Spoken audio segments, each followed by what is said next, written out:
बिस्मिल्लाहिर्रहमानिर्रहीम। अस्सलाम वालेकुम। 9th क्लास के मैथ का लेक्चर है। Question number 8, exercise 6.6।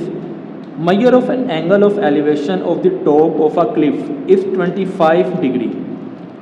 ठीक है जी, देखें ज़रा, क्लिफ के टॉप से एंगल ऑफ एलिवेशन मेजर किया जा रहा है, ठीक है, जो कि बन रहा है 25 डिग्री का।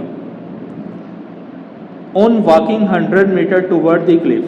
अब यहाँ से क्लिफ की तरफ आप जा रहे हैं, 100 मीटर के फासले पर measure of an angle of elevation of the top is 45। 100 metre के बाद हमने दोबारा से एंगल मेजर किया जो कि 45 डिग्री बन रहा था। Find the height of the Cliff, हमने हाइट मालूम करनी है क्लिफ की। इस तरह का सेम क्वेश्चन हमने पहले किया था, ठीक है। तो ये भी वैसे ही है कि ये क्लिफ है, क्लिफ के टॉप से एक एंगल ऑफ एलिवेशन बन रहा है ज़मीन के साथ जो कि 25 डिग्री है। यहाँ से 100 मीटर के फासले पर जाकर दोबारा से एंगल मेजर किया जो कि 45 डिग्री बन रहा था। तो वो कह रहा है कि आपने बताना है क्लिफ की हाइट कितनी है। तो ये चीज़ हमने एक्स सेलेक्ट कर ली या वाई सेलेक्ट कर ली, क्योंकि इसमें यूज़ होना है। ये इसकी ये 100 मीटर ये वाला ये मौजूद नहीं है हमारे पास, इसको हम एक्स सेलेक्ट कर लेते हैं। ओके, तो देखें ज़रा जी, हम सबसे पहले सॉल्व कर लेते हैं ट्राइंगल बी सी और डी को, ठीक है। तो tan थीटा की मदद से हम इसको सॉल्व करेंगे जो कि बराबर होता है परपेंडिकुलर ओवर बेस। तो tan 45 डिग्री, परपेंडिकुलर हमारे पास y है और बेस है x।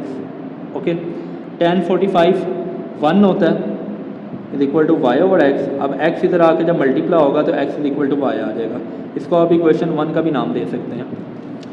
उसके बाद है ये वाली ट्राइंगल, ठीक है जी। ये 45 को छोड़ दें, ये इसका परपेंडिकुलर है और जो बेस है वो 100 प्लस x होनी है अब, और इसका एंगल 25 डिग्री होगा। तो ट्राइंगल के जो पॉइंट्स हैं वो हैं जी A, C और D। ओके, तो इसमें भी tan थीटा इस्तेमाल होगा। tan थीटा बराबर है जी परपेंडिकुलर ओवर बेस। तो ये आ जाएगा tan 25 degree is equal to perpendicular y है, बेस है 100 प्लस x। tan 45 है 0.466, तो y ओवर 100 प्लस x। ये इधर डिवाइड हो रहा है, इधर आके मल्टीप्लाई होगा और इधर आ जाएगा y। अब हमने इन दोनों को मल्टीप्लाई करना है। इसको 100 से मल्टीप्लाई करेंगे तो 46.6 और x से करेंगे तो 0.466 मल्टीप्लाई x आ जाएगा इक्वल टू y। ओके, अब देखें ज़रा, x किसके बराबर था? y के बराबर। ये हमने निकाला है इक्वेशन 1 के अंदर, x बराबर है y के। तो अब यहाँ पे हम कर देते हैं 0.466, x की जगह पे y आ जाएगा। अब ये इधर आके इससे माइनस होगा, y माइनस 0.466 y, ठीक है जी। अब इस y के साथ 1 है, इन दोनों को जब माइनस करेंगे तो आपके पास आ जाएगा 0.534 y। अब इधर मल्टीप्लाई हो रहा है, इधर आके डिवाइड होगा। इन दोनों को डिवाइड कर लेंगे तो आपका आंसर आएगा 87.26 और ये मीटर में आएगा, ठीक है जी। ये हमारा क्वेश्चन नंबर 8 का आंसर है। क्वेश्चन नंबर 9 है, from the top of a hill 300 metre high. एक हिल है यानी पहाड़ी है, उसके ऊपर जो उसकी हाइट है वो 300 मीटर है। The measure of angle of depression, यानी कि जो पहाड़ी है उसके टॉप से एंगल मेजर किया जा रहा है जो कि 300 मीटर बन रहा है। Of a point on the nearer शोर ऑफ द रिवर इज 70। देखें ज़रा, डायग्राम से समझते हैं। ये एक पहाड़ी है, 300 मीटर इसकी हाइट है और यहाँ से इसके एंगल एक मेजर किया जा रहा है, एंगल ऑफ डिप्रेशन, जो कि एक नदी के ऊपर है, ठीक है। समझ लें, दरिया, सॉरी रिवर का लफ्ज़ यूज़ हुआ है दरिया से। इसका जो ये किनारा दरिया का और एक ये किनारा है। तो कह रहा है यहाँ से जो दरिया का सबसे करीब वाला किनारा है उसका जो एंगल है वो 70 डिग्री है। And measure of the angle of depression of a point directly across the river is 50 degree, यानी कि इसके दूसरे किनारे का जो एंगल है स्टॉप से वो 50 डिग्री है। Find the width of the river, हमने मालूम क्या करना है? विड्थ मालूम करनी है, यानी ये चीज़ हमने मालूम करनी है। ए से बी तक का फासला हमने मालूम करना है, ठीक है। How far is the river from the foot of the हिल, ठीक है जी। हमने देखना है कि ये जो रिवर जो है, how far the river from the foot of the हिल, यानी कि पहाड़ी के जो निचला सिरा है यहाँ से रिवर कितने फासले पर मौजूद है, हमने ये चीज़ भी मालूम करनी है। ओके, तो इसका मतलब इसके दो आंसर होने वाले हैं। तो देखें ज़रा, हमने मालूम क्या क्या करना है। एक तो दरिया की लेंथ मालूम करनी है, और एक हमने ये मालूम करना है दरिया जो है वो पहाड़ी के से कितना दूर है, यानी कि हमने वाई मालूम करना है और एक्स मालूम करना है। तो सबसे पहले तो हम ऐसे कर लेते हैं, ये ट्राइंगल लेते हैं, इससे हमारा वाई आ जाएगा। ठीक है जी, तो देखें ज़रा, हमारे पास जो ट्राइंगल है सबसे पहले BCD है, इसके अंदर एंगल जो है वो 70 डिग्री है, ये परपेंडिकुलर है और ये बेस है, ये tan थीटा में सारी चीज़ें आती हैं। तो हम लिख लेते हैं tan थीटा बराबर है जी परपेंडिकुलर ओवर बेस। तो एंगल हमारा 70 डिग्री है, परपेंडिकुलर हमारा 300 है और बेस y है। अब tan 70 होता है जी 2.747, तो ये 300 ओवर y, y इधर मल्टीप्लाई हो जाएगा, ये इधर आकर डिवाइड हो जाएगा, यानी कि सिंपल आप कह लें कि y is equal to 300 divide by 2.747। तो इन दोनों को जब आप डिवाइड कर लेंगे तो आपके पास 109.21 मीटर आ जाएगा।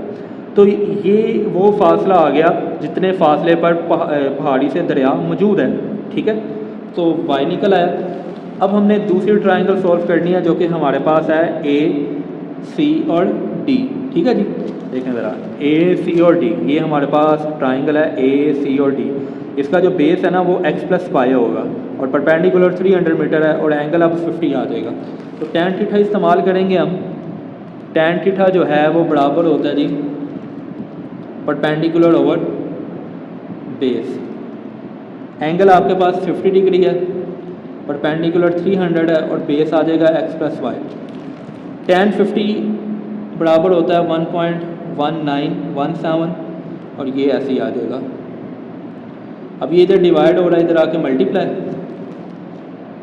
x + y, और ये फिर इधर आके डिवाइड हो जाएगा, यानी कि कुछ इस तरह आ जाएगा आपके पास। तो उसके बाद x + y ऐसे रहने देते हैं।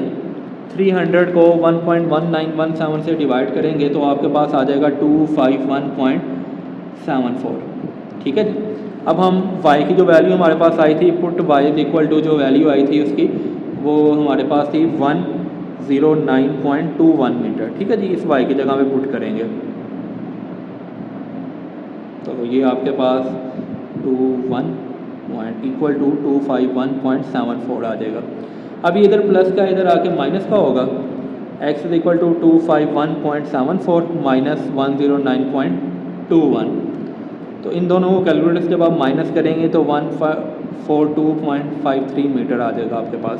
ठीक है जी, ये हमारे पास दरिया की लेंथ निकल आई है, उसकी चौड़ाई। ठीक है, ये हमारा क्वेश्चन नंबर 9 का आंसर है। क्वेश्चन नंबर 10 है, a kite has 120 metre of string attached to it. एक काइट है, यहाँ पे काइट है, इसके साथ एक स्ट्रिंग अटैच है या एक धागा कह लें अटैच है, वो 120 मीटर है। When at a angle of elevation of 50 degree. अब एंगल ऑफ एलिवेशन ये बना रही है 50 डिग्री का। ठीक है, how far it is above the hand holding it, यानी कि ये जो है यहाँ से इसको पकड़ा गया है वहाँ से ये कितने फासले पर मौजूद है, यानी कि हमने ये मालूम करना है, इसकी हाइट मालूम करनी है। ठीक है, assuming that the string is stretch, हमने ये अज्यूम करना है कि जो स्ट्रिंग है वो स्ट्रेच है, यानी कि वो खींची हुई है, वो ढीली नहीं है, वो इसलिए ये 120 मीटर इसकी लेंथ है। ठीक है, तो हमने ये चीज़ मालूम करनी है। ठीक है जी, तो देखें ज़रा, हमारे पास साइन थीटा है जो कि बराबर होता है परपेंडिकुलर ओवर हाइपोटेन्यूज। अब एंगल यहाँ पे 50 डिग्री है, परपेंडिकुलर x है और हाइपोटेन्यूज 120 है। साइन 50 कैलकुलेटर से लें तो 0.766 आ जाएगा, x ओवर 120, 20 इधर डिवाइड हो रहा है, इधर आके मल्टीप्लाई हो जाएगा। अब इन दोनों को मल्टीप्लाई कर लें तो 91.92 और ये मीटर में आ जाएगा। ठीक है जी, ये क्वेश्चन नंबर 10 का आंसर है। उम्मीद है आज का लेक्चर आपको समझ आया होगा। अल्लाह हाफिज़।